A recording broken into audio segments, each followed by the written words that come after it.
Hindi, ako nananawagan ako sa'yo, Andrew E. Idol kita. Alam mo yan, sinabi ko sa'yo ng personal yan. Idol na idol kita. Sa tingin ko, walang tatalo pagdating sa performance at talino, wais, strategic, everything about sa'yo, Andrew. Ano ngayon, kung idol mo si Andrew E. Banatbay, kung idol mo si Andrew E., idol mo lang, no?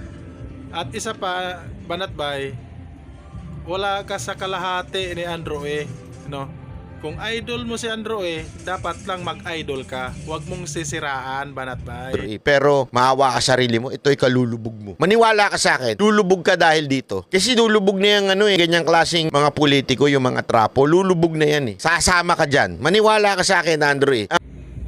Alam niyo mga ka-idol, si Banatbay mga ka-idol, no?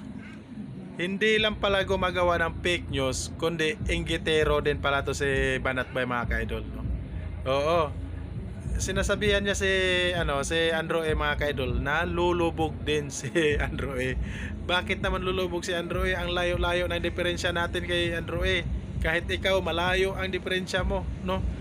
Umaangat na si Andrew E. Ikaw, Banatbay, lubog ka pa.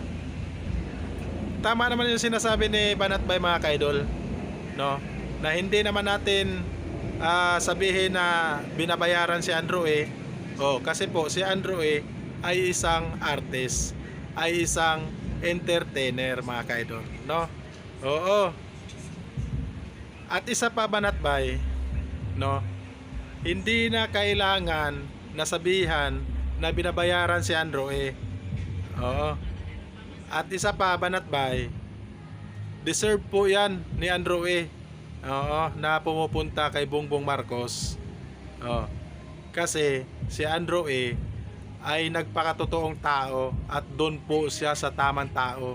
At hindi ako maniwala mga ka-idol na lulubog si Andrew E. nang dahil lang ganyan.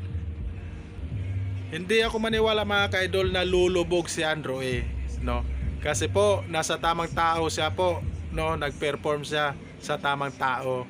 At maniwala pa nga ako mga ka-idol na aangat si Andrew E. mga ka-idol dahil po nasa tamang tao po siya, no? Sumusuporta.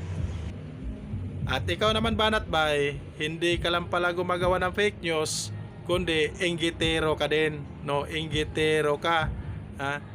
Inggitero, Banatbay. At ikaw, Banatbay, sinong nagsabi, Banatbay, na wala nang pumapalakpak ni Andrew E.